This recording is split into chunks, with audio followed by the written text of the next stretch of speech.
Hello everyone, welcome to this topic human resource management. आज हम discussion करेंगे meaning of human resource management, इसका definition, objectives and function. चलिए start करते हैं with meaning. Human resource management is an art of managing people at work in such manner that they give best to the organization. It is the process of putting right people to the right task, thereby making maximum use of the employee's talent and abilities to achieve the desired goal and objectives. Human resource management लोगों को manage करने का एक art है। कहाँ पे? Work place पे, एक ऑर्गेनाइजेशन में, ताकि वो अपना बेस्ट परफॉर्मेंस दे पाए। और ये एक प्रोसेस है जिसमें राइट लोगों को राइट टास्क के लिए रिक्रूट किया जाता है, उनके टैलेंट और एबिलिटी देख के। क्योंकि ऑर्गेनाइजेशन का जो गोल होता है, जो उनका डिज़ायर गोल होता है, ऑब्जेक्टिव्स होता है, उसको इजीली अचीव कर पाए। Next, definition of HRM। जब भी आप डेफिनेशन लिखें तो उसमें एक थिंकर का नाम ज़रूर ऐड कीजिए, क्योंकि उसमें मार्क्स अच्छे मिलते हैं। According to Edwin Flippo, define HRM as planning, organizing, directing, controlling of procurement, development, compensation, integration, maintenance, and separation of human resource to the end that individual goal and social objective are achieved. Definition के basis पे HRM is a wide concept in itself. तो ये एक process होता है जो start होता है रिक्रूटमेंट से। जैसे कि प्लानिंग किया जाता है, प्लानिंग करके स्टाफ सिलेक्शन किया जाता है, एम्प्लॉय चूज़ किया जाता है उनका टैलेंट देख के, फिर उनको ऑर्गेनाइज़ किया जाता है डिपार्टमेंट वाइज, फिर उनको डायरेक्ट किया जाता है उनको काम करने के लिए, किसको क्या काम करना है, और उनको कंट्रोल किया जाता है। वो एक प्रोसेस है इसमें।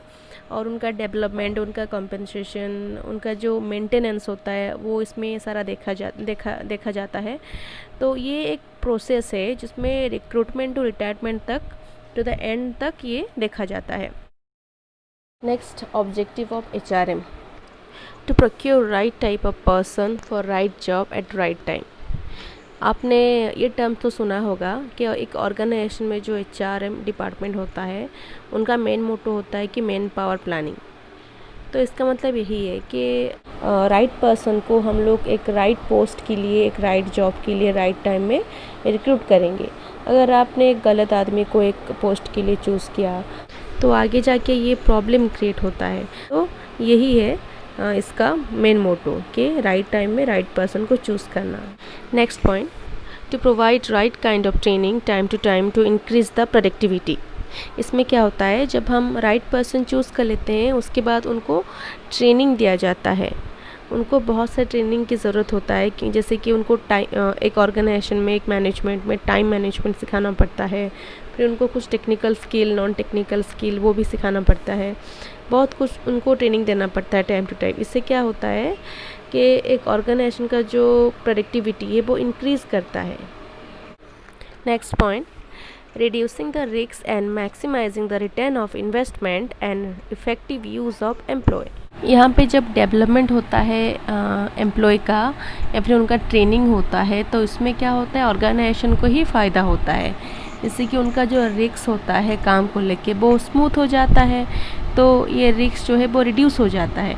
और जो उनका इन्वेस्टमेंट होता है ऑर्गेनाइजेशन का, जो जितना भी बिजनेस, जो इसमें ये फ़ायदा होता है कि जो एम्प्लॉय हैं उनका रिटर्न ऑफ इन्वेस्टमेंट वो मैक्सिमम लेवल में हो जाता है।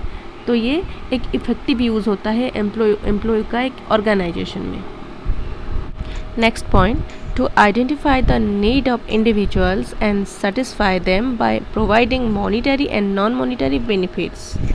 देखिए, हर एक एम्प्लॉय का, हर एक इंडिविजुअल का अलग अलग नीड्स होता है, अलग अलग सेटिस्फेक्शन होता है। जैसे कि किसी को पैसे चाहिए, उनका मॉनेटरी सेटिस्फेक्शन, और किसी को काम में किसी को प्रमोशन चाहिए, किसी को रिवॉर्ड्स चाहिए, किसी को अप्रिसिएशन चाहिए, किसी को वर्क एनवायरनमेंट चाहिए। ये उनका है जॉब सेटिस्फेक्शन। तो हर किसी का नीड्स और हर किसी का सेटिस्फेक्शन सेम नहीं होता। तो HRM को क्या करना होता है, सबको, हर एक इंडिविजुअल को ढूंढ के उनका जो नीड्स है उसको आइडेंटिफाई करके उसको सेटिस्फाई करना चाहिए। ह्यूमन रिसोर्स मैनेजमेंट का उसका ऑब्जेक्टिव है। Next, function of HRM। Human resource management perform 3 types of function. managerial function, second operative function, third advisory function. Manager function इसमें आता है planning, organising, directing and controlling. Planning is deciding in advance what to do and how to do. Also helps management to collect, analyze and identify current plus future needs within the organization. Planning means किसी भी काम को उसको पहले से decide करना, means advance में decide करना कि कैसे करना है काम को और क्या क्या करना है. एनालाइज होता है, आइडेंटिफाई होता है, ये सब कैसे होता है, प्लानिंग करते हैं इसके लिए before that.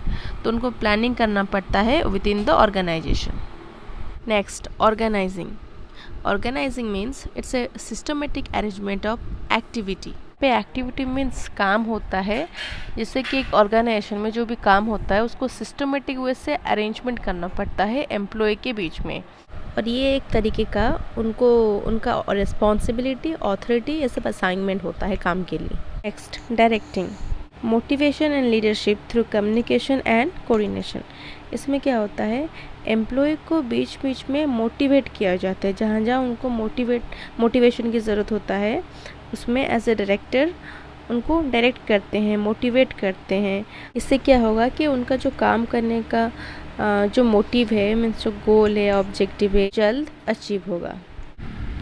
Next, controlling means to check the error and to take the corrective actions. कि जब भी हम हमारे जो स्ट्रैटेजिक प्लानिंग में कुछ काम करते हैं प्लान करके, तो काम के बीच में अगर कुछ गलती होता है, मीन्स कुछ एरर आता है, तो उस एरर को करेक्शन करना बहुत ज़रूरी होता है. और अगर इसको हम बाद में पता चलेगा, हम इसको बाद में रेक्टिफाई करेंगे, तो तब ये बहुत मुश्किल होता है. Second, operative functions. इसके अंडर आता है recruitment. First, this is the first important operative function of HRM is the employment of proper man power who can help to organisation to achieve the required objectives. Recruitment जो है वो HRM का operative function के under आता है. इसमें main जो employment का काम होता है उसमें मेन पावर चूज़ करना, ताकि आगे जो मेन पावर ऑर्गेनाइजेशन में उनका रिक्वायर्ड ऑब्जेक्टिव फुलफिल कर पाए. Next, induction and orientation. The process of making the employee feel comfortable within the organization. Induction is the process of acquainting the employee within the policy and procedure within the orientation. Stand for getting familiar with the office premises and staff members. ये induction and orientation का जो process है, इसमें जो नए employ आते हैं उनको कंफर्टेबल फील करवाने के लिए ये प्रोग्राम रखा जाता है. जिसमें क्या होता है, कंपनी का जो वर्क प्रोसीजर होता है, जो पॉलिसीज़ होता है, प्रोसीजर, जो वैल्यू, एथिक्स होता है, तो ये सब क्या होता है कि ये सब के साथ एक्वेंटेड करवाने के लिए ये प्रोग्राम रखा जाता है. जिसमें जो एम्प्लॉय हैं वो ज़्यादा फैमिलियर हो पाएंगे ऑफिस प्रीमाइसेस के साथ और स्टाफ मेंबर के साथ, और अपने काम को आगे प्रोसीड कर पाएंगे. Next, training and development function. It's a kind of follow up of employment. Training and development is the process of developing employees' technical skill for the job they have been hired, as well as develop them for higher jobs within the organization. This helps in both employees and employer growth. Training and development function में ये एक तरीके का employees को follow up करना होता है. जब एक एम्प्लॉय का सिलेक्शन हो जाता है, उनका इंडक्शन प्रोग्राम भी हो जाता है, उनका काम स्टार्ट हो जाता है, तो उनको टाइम टू टाइम उनको ट्रेनिंग की ज़रूरत होती है. उनका स्किल डेवलपमेंट करना ज़रूरी होता है. तो HR मैनेजर का काम होता है कि उनको time to time training provide करे उनका, ताकि वो अपने करियर को एक अच्छा डायरेक्शन दे पाए उसी ऑर्गेनाइजेशन में.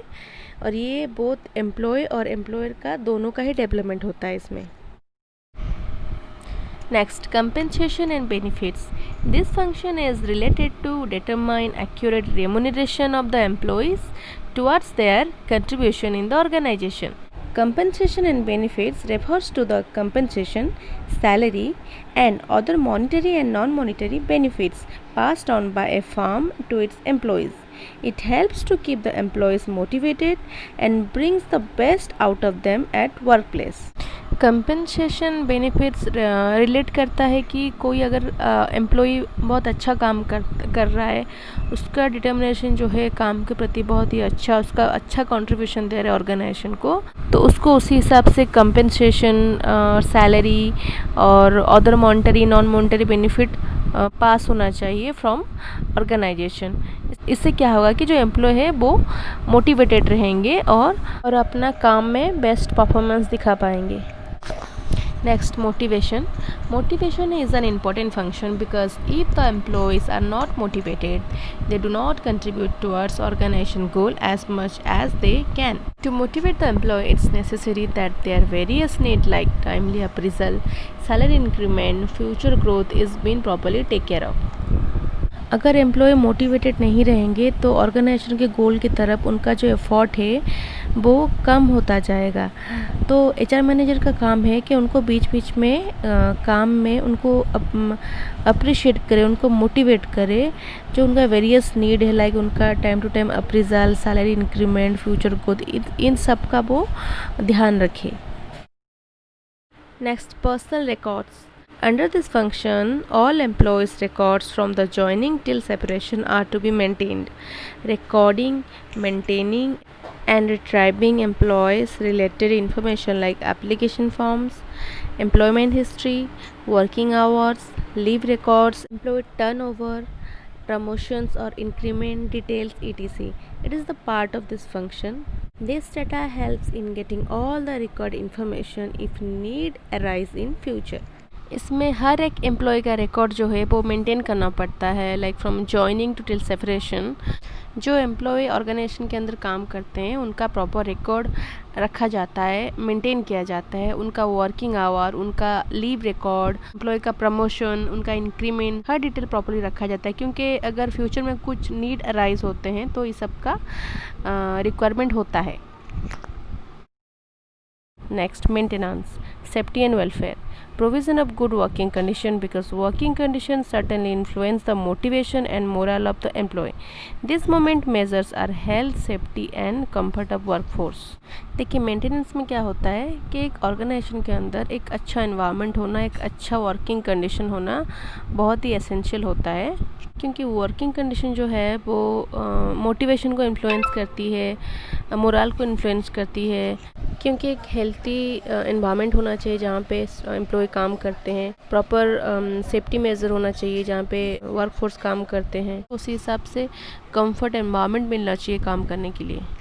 जैसे कि आजकल का सर्विस इंडस्ट्री है, आईटी कंपनीज होती है, उनका वर्कफोर्स ज़्यादा होता है, प्रेशर ज़्यादा होता है, तो उनको एंटरटेन के लिए कुछ ऐसे लाइक जिम का फैसिलिटी होता है, योगा होता है और ऐसे बहुत सारी चीज़ें उनमें ऐड होता है। ऑपरेटिव फंक्शन के बाद आता है advisory function.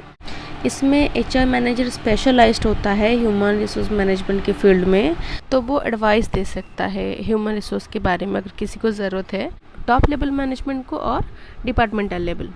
In top level, personal manager advice to the management in formulation and evaluation of personal programmes, policies and procedure. तो वो टॉप लेवल के जो मैनेजमेंट है उनको एडवाइस करता है कि कैसे एम्प्लॉयज़ का उनका फॉर्मुलेशन करेंगे, उनका इवैल्यूएशन करेंगे उनके पर्सनल प्रोग्राम के ऊपर, पॉलिसी के ऊपर, और कैसे उनका मोरल इंक्रीज़ करेगा, कैसे उनसे गुड रिलेशनशिप बनाया जाए। तो ये सब के ऊपर एचआर मैनेजर एडवाइस करता है। In departmental level, personal manager means HR manager offers advice to the head of various department on matters such as man power planning, job analysis and design, recruitment and selection, placement, training, performance appraisal, etc. अब HR manager department head को क्या advice करेगा कि कैसे employees का recruitment करना है, means नए एम्प्लॉयज़ को कैसे मेन पावर फिक्स करना है और कैसे उनका अप्रेजल करना है, उनको ट्रेनिंग देना है, उनका परफॉर्मेंस अप्रेजल भी देखना है, क्योंकि जैसे एक ऑर्गेनाइजेशन बड़ा होता जाता है तो उसमें रिक्रूटमेंट होता रहता है, मीन्स मेन पावर फिक्सिंग होता रहता है, और पुराने स्टाफ है जो उनका प्रमोशन होता रहता है और नए स्टाफ जो वो उनकी जगह आके काम करते हैं। तो ये जो एडवाइस जो है वो डिपार्टमेंटल लेवल को एचआर मैनेजर देता है। तो ये थे 3 major function of human resource management का। क्या था? Manager function, operative function and advisory function.